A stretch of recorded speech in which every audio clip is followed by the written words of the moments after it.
Commander Shepard, Garrus Vakarian. I was the officer in charge of the CSEC investigation into Saren. Hey everyone, Brock from Brock and Sindri, back again with another Mass Effect Monday. It's just another Mass Effect Monday. By now, you know we're going to be talking about everyone's favorite squad mate, best mate, whatever you want to call him. It's of course Garrus Vakarian.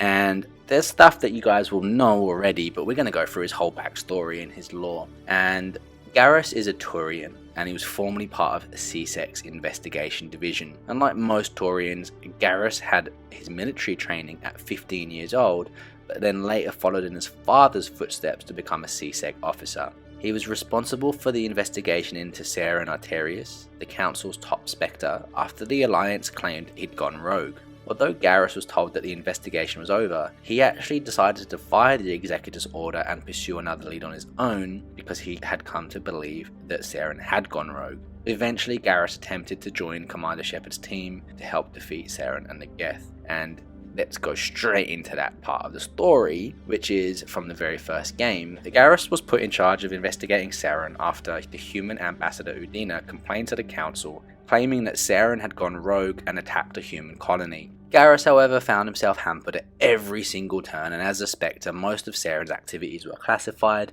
and it was nearly impossible to actually get any solid evidence.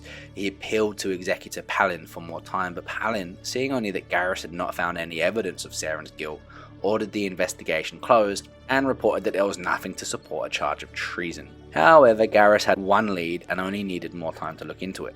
Regardless of Palin's orders, he decided to pursue it on his own. During the investigation to find out whether Saren had gone rogue, Commander Shepard can learn that Garrus has gone to the med clinic in the wards, and if Shepard follows this lead, the commander arrives to find Dr. Chloe Michelle being threatened by a group of thugs, not realizing that Garrus was lying low nearby. Shepard's arrival distracts the thugs, allowing Garrus to take one of them out with a single well-placed headshot. After the ensuing firefight, Garrus tells Shepard that he's leaving CSEC and he knows that Saren is guilty, but regulations and his position means that his hands were tied. Now, however, he is determined to take Saren down. Shepard so agrees to let him come along and be a part of the Normandy's crew. If Shepard had recruited Rex before Garrus, Garrus will come to Shepard requesting to join the team later, but the med clinic encounter will still be available. It is possible for Shepard to deny this request altogether and bring Saren to justice without ever recruiting Garrus. Garrus is very courteous to Shepard, calm and reassuring to victims like Dr. Michelle, but ruthless when fighting. He's also very impressed with the Normandy, saying that she is proof of what races could accomplish when they work together. He's eager to see what she can do in a fight because the stealth system offers an entirely new angle on space combat. During mission downtimes, he hangs around the Normandy's vehicle bay next to the Mako. And although Ashley is initially suspicious of Garrus, despite the fact that he was a CSEC officer, he does tend to get along well with the rest of the crew, enjoying the chance to get off the Citadel and see how things are done outside CSEC. He's surprised by Rex, stating that he thought all Krogan were bloodthirsty thugs, prompting Rex to retort, the genophage is a lot easier to swallow when all Krogan are savage monsters, isn't it? Why don't you head back to the Normandy, kid? If you stay here in the real world, you might have to learn something. Little is known of Garrus' past other than the fact that he grew up on Palaven, and he says Vermeer reminds him of home, and if talked to on Therum's surface, he says that he thought Palaven was hot, and he has a very by-the-book father, a well-known CSEC investigator whose mantra was, do things right or don't do them at all.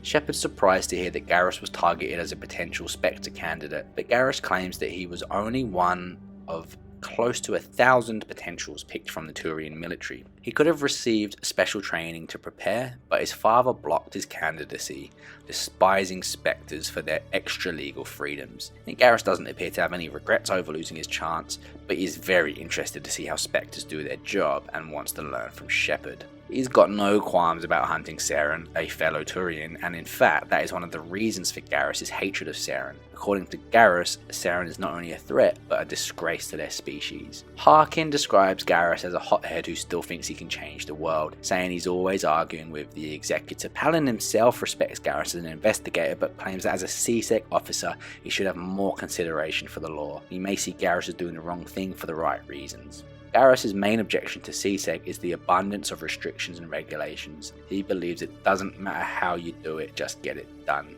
And Garrus' Shepard can sometimes debate this whilst aboard the Normandy. Garrus is particularly frustrated when regulations mean that a suspect goes free. He does mention to Shepard that he's concerned about their apprehension of Saren. If they arrest the X-Spectre and bring him back to the Citadel, there's too much risk of him escaping or being exonerated and protected by the Council in order to prevent a scandal. Garrus suggested it might be better in the long run if they just kill Saren rather than strictly going by the book. Shepard can also offer an opinion on this. Eventually, Garrus thanks Shepard for bringing him on board the Normandy and letting him be part of the team. He says that he's learned a lot and that he doesn't want to let those lessons go to waste. Depending on what Shepard had said to him and the commander's behaviour throughout the mission, Garrus does state that he is going to reapply for Spectre candidacy with or without reapplying for CSEC in the process. Garrus also has a personal assignment, which is to track down a criminal who got away from him. When asked about his views on CSEC and some of his old cases, Garrus mentions a particularly gruesome case involving a Salarian doctor, Dr. Salian, who escaped the Citadel with hostages because the authorities wouldn't fire on his vessel, despite Garrus telling them that the doctor would only use the hostages as test subjects. This incident caused him to start losing faith in CSEC's policy. Shepard can offer to track Salian down as an assignment, and the experience gives Garrus some food for thought. If Shepard doesn't take Garrus as a party member for that assignment, Garrus later regrets missing the opportunity to take down Dr. Salian. And the next is taken from Mass Effect Homeworlds. So after the Battle of the Citadel, Garrus is disappointed when the public accepts the official line that the threat posed by Sovereign and the Geth has ended and goes back to living as if the tragedy never happened. Frustrated with CSEC's red tape, Garrus quits and goes after a local drug smuggler on his own. The smuggler reveals that his supplier is on Omega. Garrus heads there, where he thinks he can actually make a difference. Upon arrival at the station, Garrus stops a vulture from mugging an elderly human couple who thank him and call him a real-life angel. At Afterlife, Garrus meets Sidonis and the two agree to form a squad to combat Omega's criminals. Garrus assumes the moniker of Archangel and spreads the word of what he's doing by going after thugs personally. Before long, Garrus' squad expands to 12 members, including himself, Sidonis, a Solarian explosives expert, a Vakarian tech expert, and various former mercs, security consultants, and CSEC agents. Together they declare war on Omega's criminals, but are careful to avoid civilian casualties. Even when the gangs unite against Garrus' squad, they're unable to stop them. Eventually, the squad's success earns them a surplus of credits. Some members want to settle down and live comfortably, but Garrus pushes them to use their funds to hit parts of the station that were previously out of reach. Instead of listening to his squad, Garrus pushes them to their limits, hoping to completely purge Omega of crime. At some point, Sidonis is captured by the Blue Suns and forced to trick Garrus into leaving the squad's hideout to strike an alleged blood pack gun-running operation in the Kenzo district. Garrus finds no trace of the operation and returns to the hideout just as the gangs bomb it and gun down the rest of his squad. Garrus remembers his arguments with his father and decides that he was mistaken to ignore what his father tried so hard to teach him, that he had to be strong enough to do the right thing even when it was difficult. Resigned to his fate as the gangs move in to kill him, Garrus contacts his father and apologizes. His father, realizing Garrus' situation, tells him to forget about that and to finish up his target practice, then head back to Palaven so they can sort everything out. Through his rifle's scope, Garrus spots a familiar emblem on one individual's armor and tells his father that he'll return home when he can because the odds just got a lot better. And it leads to Mass Effect 2. And Shepard is advised to recruit a tactical genius and an infiltrator known as Archangel, who is currently operating out of Omega. And apparently over the past few months, Archangel had developed a reputation of being nothing short of a menace to Omega's crime empires. Arriving with his team of 12 operatives, Archangel caused an impressive amount of trouble for 3 of the Terminus system's most powerful and successful merc groups, Blue Suns, Bloodpack, and Eclipse. The impact on the mercenary group's operations was so devastating that it drove all 3 into forming a temporary alliance with one another, intending to use all their available manpower and resources to eliminate Archangel. Seeing Blue Suns, Eclipse, and Bloodpack work together was unprecedented. As Aria Talok explained, unless a war broke out, the 3 were almost never seen together.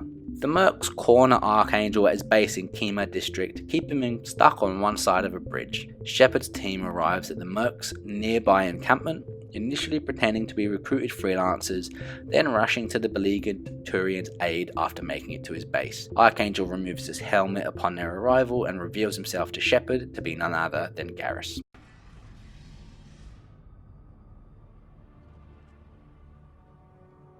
Archangel?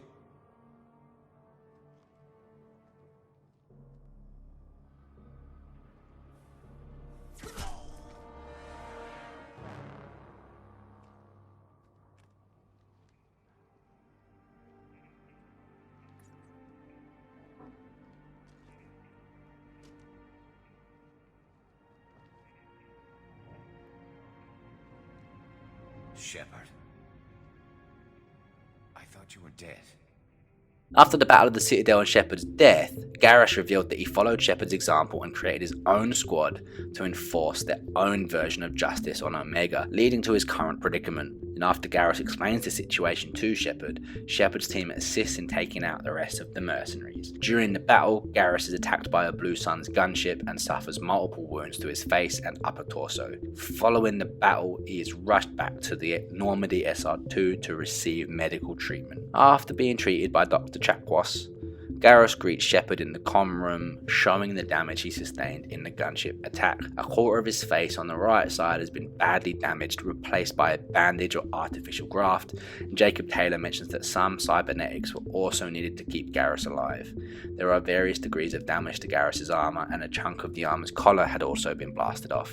It soon became clear that in the previous 2 years, Garrus had lost some of his way in life. Sometime after the Battle of the Citadel and Sovereign's defeat, Garrus either rejoined CSEC or declined an offer to rejoin, and maybe began Spectre training, depending on his conversations with Shepard in 2183. Despite which path he took, Garrus grew increasingly disgusted with the bureaucracy of the Citadel, a situation likely exacerbated by the Citadel Council downplaying and dismissing the Reaper threat as nothing more than a rumour. To know of the Reapers and be unable to do anything about it was frustrating enough.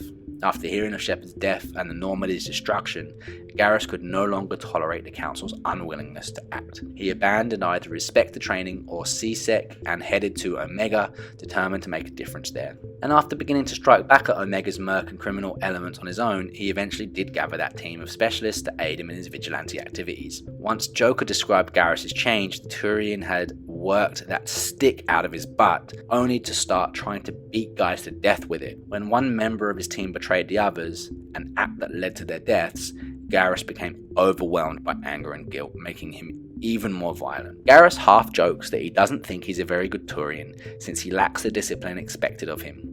He feels that in the face of the Reapers and galactic extinction that they promise, it is simply not worth blindly following bad orders. And Shepard has an opportunity to ask Garrus about the past events whilst catching up on board the ship. The Turian recounts the story of his team's deaths. One of his crew, Sidonis, requested his help on a job that turned out to be a bogus. Garrus returned to his base only to find out that the rest of the team were massacred. All but 2 of the squad were dead when he reached them, and they didn't last long afterwards. Garrus learnt that Sidonis cleared out his accounts and booked transport off Omega just before the attack.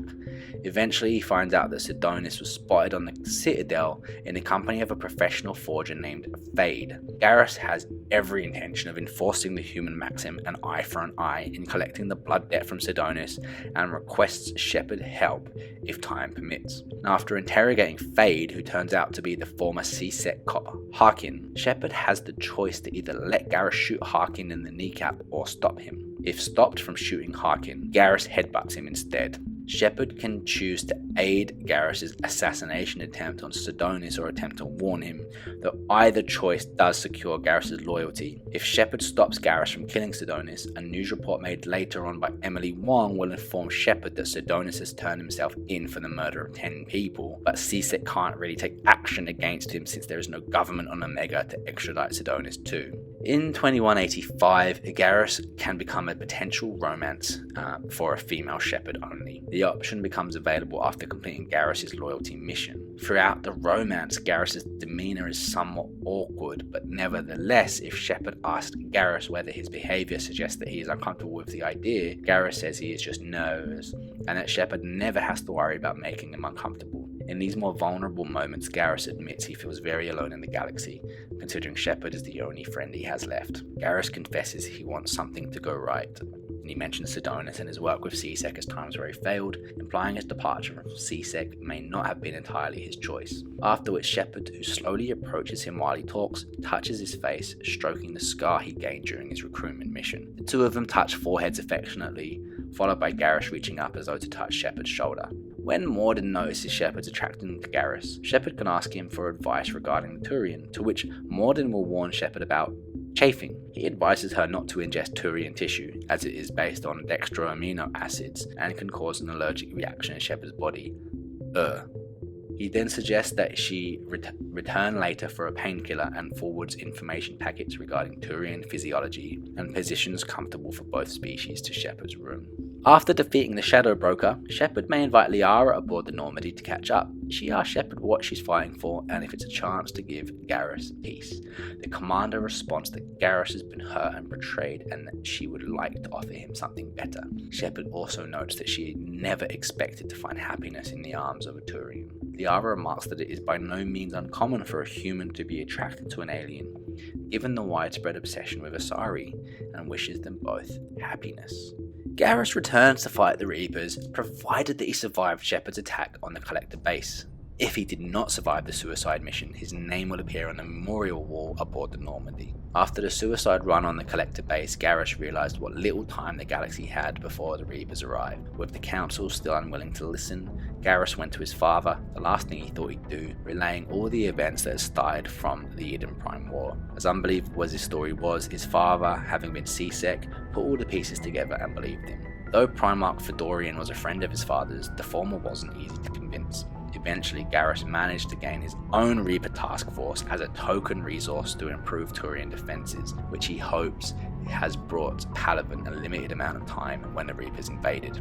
And Shepard re-encounters Garrus on Menai, one of Palaven's moons, acting as a military consultant, given his experience against Reaper forces. Shepard had arrived on Menai in search of Primarch Vakarian, but the Turian leader had already been killed by the Reapers. Garrus assists Shepard in seeking out the next Primarch, General Adrian Victus, before rejoining the Normandy. He once again takes up residence in the Normandy's main battery. When not in the main battery calibrating the guns, Garrus can often be found on the port observation lounge after missions. He spends time with Ensign Copeland, Javik, and Liara on occasions. Immediately after Palaven, the Normandy experiences technical problems due to EDI's interface process with the synthetic recovered from Mars. If Shepard heads to the main battery before going to investigate the AI core, they find Garrus on the intercom with Joker, who jokingly suggests that Garrus may have miscalibrated something. Garrus quite seriously reminds him about his proficiency in that field, and Joker laughs and clarifies that he was just checking. Upon Javik's revival and recruitment into the team, Garrus is amused at all the crazy things he has seen while with Shepard: a talking Reaper, a talking plant, or Geth if he never experienced that, and now a real, live, talking Prothean. Garrus reflects on how Javik must be feeling, a sense of loss and a desire for revenge. He jokingly speculates on what Javik might eat, unwilling to sacrifice himself for the team if Javik does indeed eat boiled Asari or fried Turian. Garrus also quips that if the war is lost, Shepard can be frozen for 50,000 years, which will turn them from merely famous to legendary. And when Shepard visits the Citadel after rescuing the Primarch from Palaven, they can find Garrus at the refugee docks coordinating housing and supplies for the Turian refugees. Garrus quietly reports that the Turian frontline squads are getting slaughtered platoons at a time. If Shepard asks if the wounded can still fight, Garrus replies that the ammunition is in short supply and weapons should be given only to those still capable of bearing them. If Shepard suggests focus on caring for the wounded, Garrus isn't optimistic on their recovery. Some may get back on their feet, but sympathy is the only thing they can offer for the rest. Garrus also asks how Shepard is handling the war. Regardless of the commander's reply, the Turian advises Shepard to take a breather every now and then. And once the evacuation of Grissom Academy is completed, and if Garrus is part of the shore party with Jack being present, aboard the Normandy he claims life wouldn't have been complete if he didn't see her one more time. Jack saw through Cerberus in 2185, and he might even have taken her seriously back then, but her tattoos gave him a headache every time he saw her. Garrus has a few thoughts about the concluded mission if pressed. Going on a tangent related to children, he gets introspective on their lot and reactions about the war. Normally kids grow up learning hardships here and there, but overall finding the galaxy a decent place. The Reaper invasion teaches them that there are things in the dark that want to destroy everyone that they cared about, and Garrus muses that at the end of the war there will be a lot of angry orphans looking for answers. Garrus also wonders what the elusive man would do to his lieutenants for failing, if he simply fires them or if he lines them up against the wall to be executed. Later he also wishes there was a Grissom Academy for Turians when he was growing up. Garrus always wanted to learn how to paint. Painting walls with Reaper blood isn't exactly the same, he claims, but it's still a living. Garrus admires Eve for her tenacity and courage at having to endure the genophage after the retrieval of mission on Surkesh. He hopes that he and Shepard can measure up to her courage in the difficult times ahead. He also jokingly asks if the Krogan-Turian alliance can be sealed with his arranged marriage to Eve owing to the female Krogan's liking for scars. He admits that he has never seen a female Krogan before and suggests that the females might be the real brains on Tuchanka. After ascertaining the fate of the Urdnot leader's missing Krogan team on Utuku, Garrus is in the port observation lounge sharing his Ragni experiences with Ensign Copeland. Garrus rebuffs Copeland's flattering compliments, saying most of the time he was trying to get out of a mess, only to land into another one. If the mission to rescue Victus' stranded Turian platoon was done before dealing with the genophage, Garrus shares a drink with Liara in one of the lounge's couches, reminiscing about his sojourn on Omega as Archangel. In response to Liara's amused question of whether or not he killed 3 Blue Suns mercenaries with 1 bullet, Garrus calmly states that the third guy had a heart attack and it wouldn't be fair to count him. He also tells Shepard that he is worried about the bomb on Tuchanka and says that he is surprised that he was kept in the dark about it. After the bomb on Tuchanka has been disabled, Garrus is contacted over comms by the Urdnot leader if he is present aboard the Normandy at that time. If Rex is present, he menaces Garrus if he knew anything about the bomb on Tuchanka. Garrus sincerely replies that he was as much in the dark as Rex was. Rex laughs and admits that he was just trying to see Garrus squirm. Turian replies he'd be more than happy to give the Krogan lessons on relaxing, provided he's given the chance. Off the comm, he recommends to Shepard that Rex be kept away from the intercom. If it's Reeve that's present instead, Garrus persistently tries to shove the issue under the rug.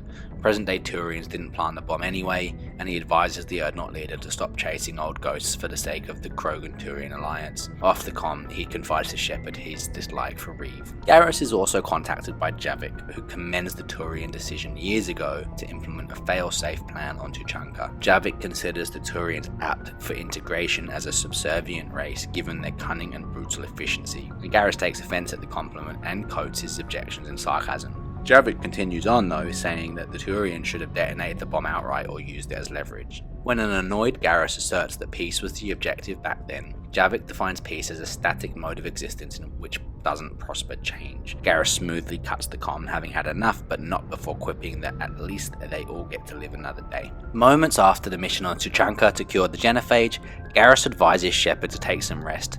They both know that there's no room for mistakes in the war. In the interim, he's taken up the job of coordinating several dry dock ships from the hierarchy for helping in the Crucible's construction.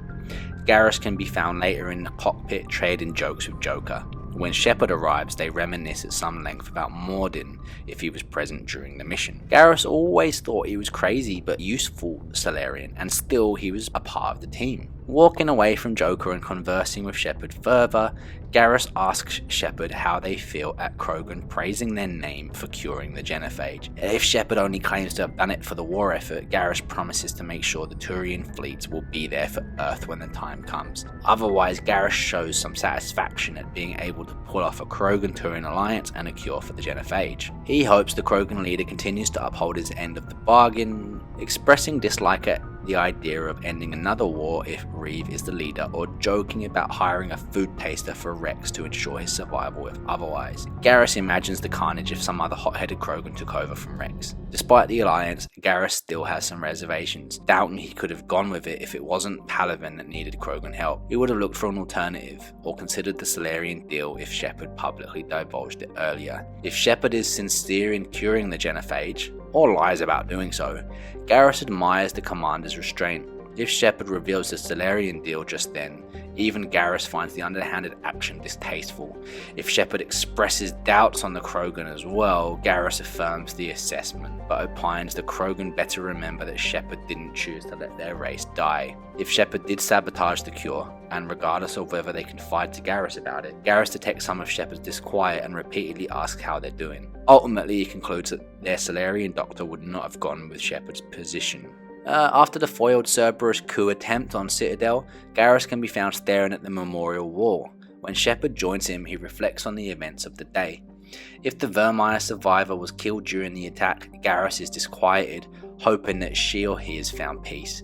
If the Vermeer survivor survived again, Garrus comments on the tense situation the commander was placed in, asking the commander if they could have pulled the trigger on a friend willingly. If the Cerberus scientists have been rescued from Gelix, Garrus can be found loitering in the mess hall after the mission, competing with James Vega over who has done more amazing things. Garrus mentions busting a Vakarian spy ring, trying to assassinate a counselor, stopping Saren with Shepard, or just helping to stop Saren from the sidelines, depending on whether Shepard recruited him way back or not, and his time as Archangel on Omega. Things continue on a swaggering vein until they both settle for taking credit on recent major events that have transpired prior to their face-off. After the destruction of the Ardat Yakshi monastery on Lessus, Garrus is once again in the lounge conversing with Javik and Ensign Copeland about wars past and present and the nature of its participants. If Samara was present and survived the events on Lessus, Garrus is glad to have such a relentless ally in the war.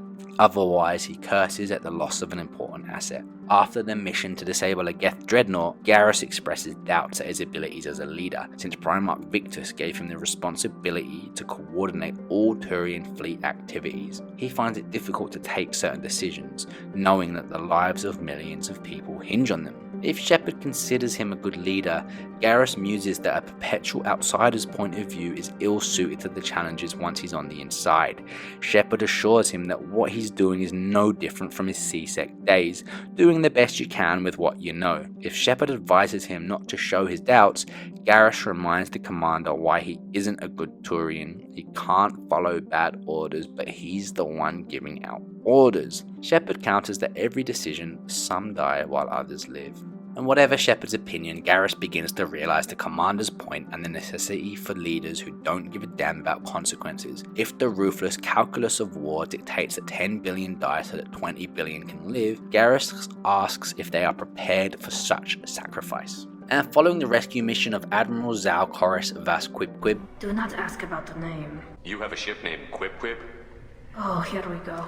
Garrus establishes a connection to his father still stranded on Palaven, trying to get to the escape shuttles. Garrus' sister Solana broke her leg, but the injury isn't life-threatening. However, the connection dies before Garrus could talk more. He silently mutters a prayer to the Turian spirits, wishing to see his family again. After the mission on Thessia, Garrus learns that his family has successfully fled from Palaven. It is immediately followed by bad news, however, as Garrus has just advised Primarch Victus to issue a full retreat against the Reapers and to hold back their ships until the Crucible's completion. He has now gambled everything on the Crucible and ruthless calculus. If Shepard went through with curing the genophage, Garrus shifts his concerns towards Shepard's well-being. Whether Shepard admits to weariness of the war or stubborn rejection of fatigue, Garrus attempts to cheer the commander up in his capacity as a friend regardless of response. Shepard decided to sabotage the cure on Tuchanka. Garrus takes notice on how the Salarians had chosen to commit resources to the war despite the genophage cure, and wonders how the commander had managed that, additionally asking if Rex jumping Shepard at the Citadel had anything to do with it, if that actually happened. At this point, Shepard can either come clean or avoid the questioning. If the commander decides to come clean with this, Garrus assures Shepard that he would have done the same to save Palaven under the same desperate circumstances. He does inquire, however, whether the Salarian scientist willingly went along with Shepard's plan. If the scientist did not, Shepard doesn't reply, to which Garrus swears at the war. If they did, however, Garrus is astounded. If Morden was a scientist, Garrus calls him a devious Salarian before realizing the implication. With Wix, Garrus just jumps to the implication of tricking Reeve.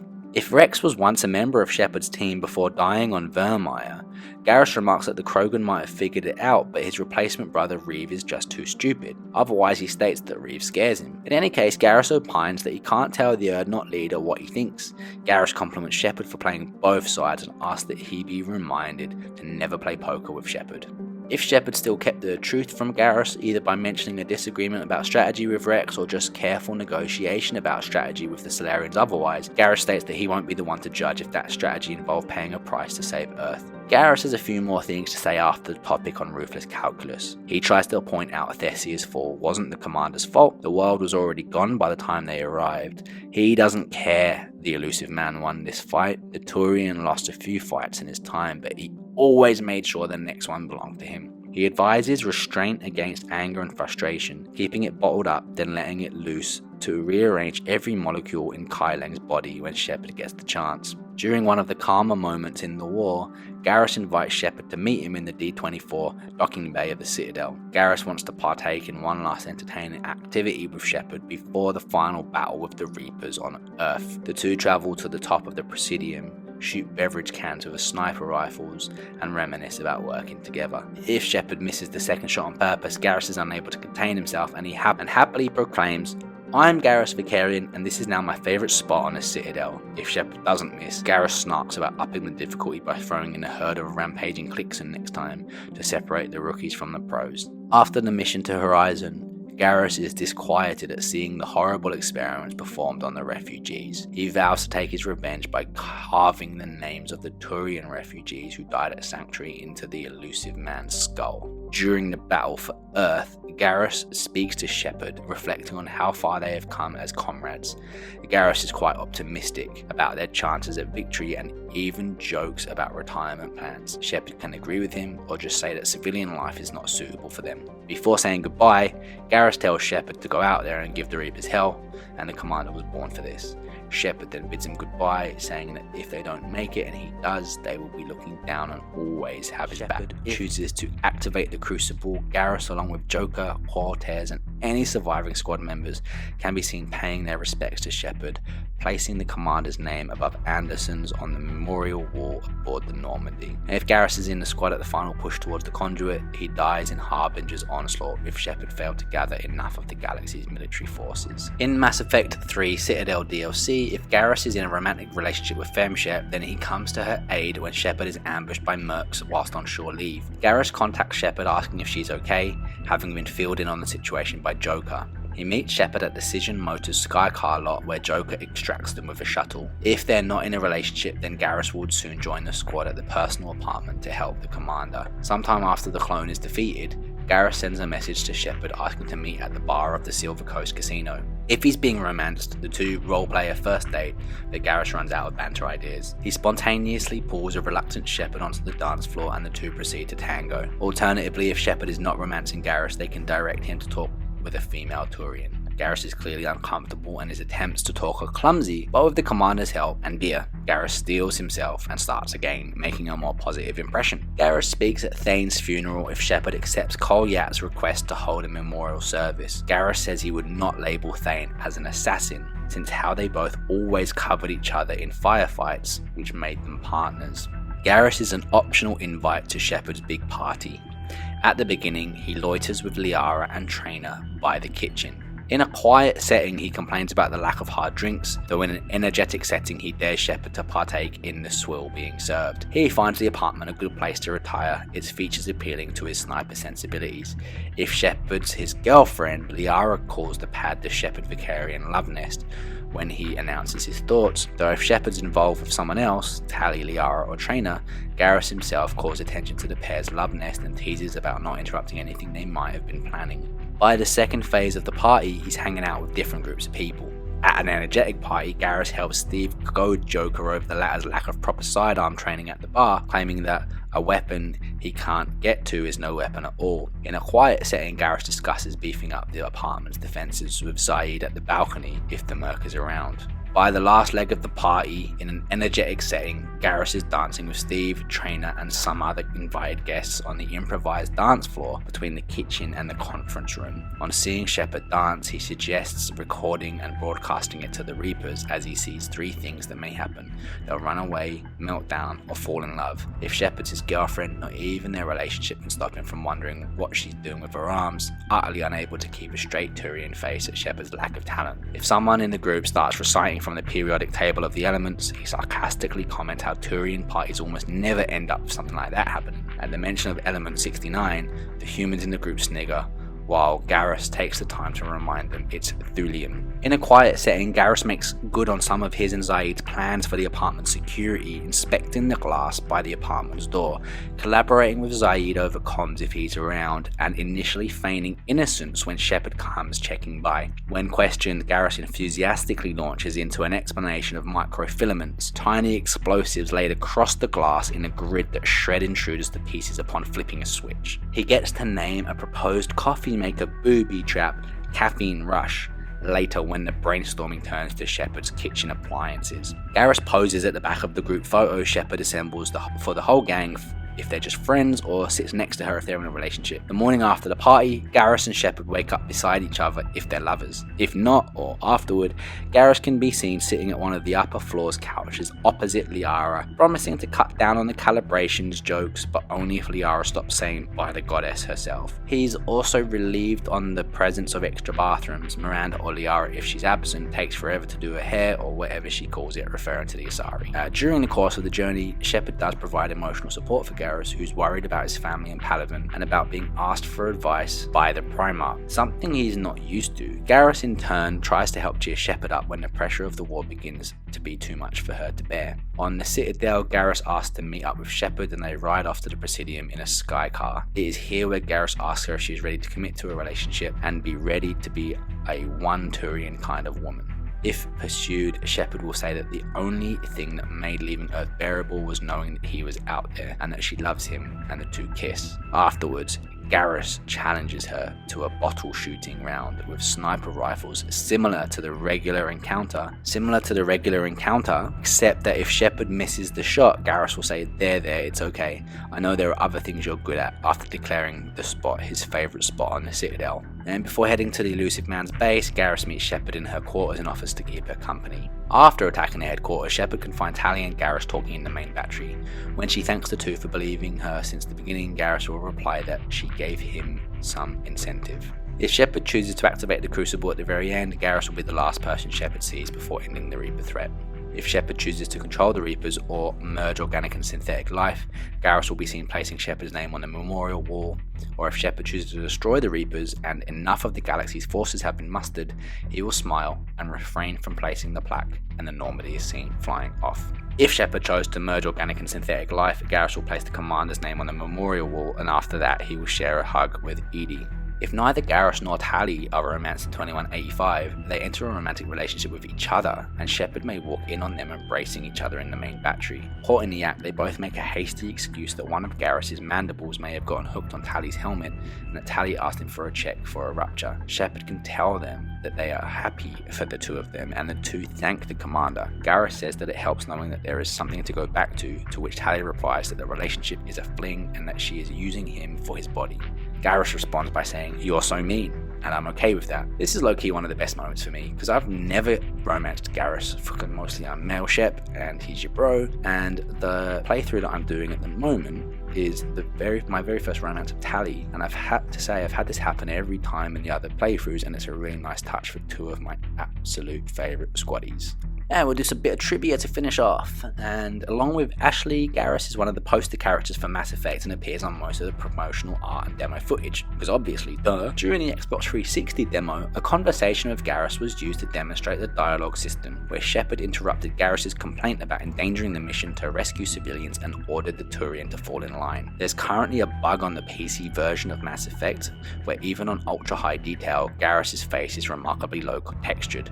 This is known by the developers of the game, who have said that a patch is not currently in the works and most likely never will be, since due to the way the game is made, it would require a multi-gigabit patch to fix. It can be mitigated, however, by modifying the bioengine.ini file in the game's install directory. This is one of the many graphical aspects which have been fully resolved in Mass Effect Legendary Edition. Garrus's trademark visor is explained to be a custom targeting visor based on the Turian version of the Kuwashi visor. It holds great personal significance to him, as he is never seen without it, even during his romance subplot. He also has the names of his former Omega team members carved into the frame, removing Sidonis's after his betrayal.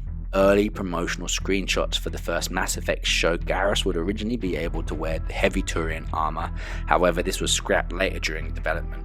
As of ME2, heavy Turian armor is now his default outfit, and I kind of feel like all squaddies should have been able to have their heavy armor options available, and especially for Garrus, as he is basically a soldier class since he has no biotics and very little tech. Shepard and Garrus' relationship is to a degree one of mentor and protege respectively, as Garrus usually seeks out Shepard's advice and opinions regarding missions and always follows Shepard's example, which is kind of why not romancing him to me makes the most logical sense story-wise.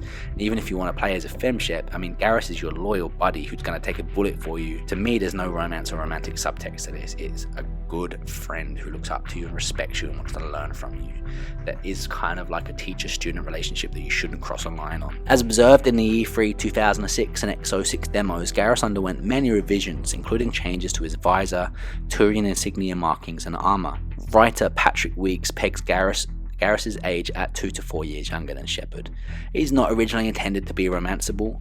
Fan feedback from the first Mass Effect game allowed him to become an option for femsheps, and it's an example that many times Emmy fans actually bug me, along with writing Ashley off as just a space racist, or the constant internet clamour that Jennifer Hale was far superior to Mark Meer in the Shepard voice acting stakes. It's like one of those things that you're just not allowed to disagree with. As with all squad members, Garrus has unique dialogue that can be heard at various locations during missions or assignments, or if a specific squad member is selected in the team. The Shadow Broker does have files on Garrus which can be accessed aboard his ship. And just an extra sub note, maybe you've seen it by now, but if you take Garrus into the Omega quarantine zone on the Mordin recruitment mission in the beginning of Mass Effect 2, it's probably one of the most satisfying moments of the whole trilogy.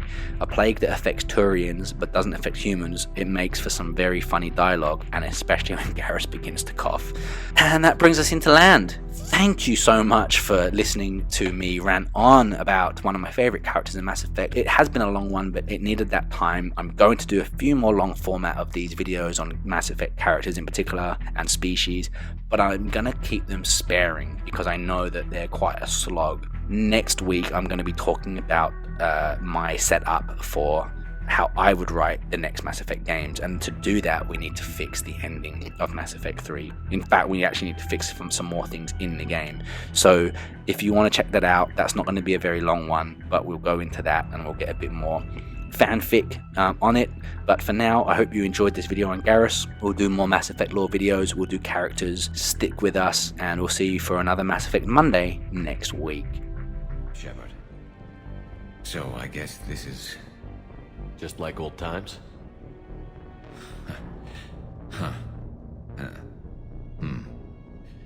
Might be the last chance we get to say that.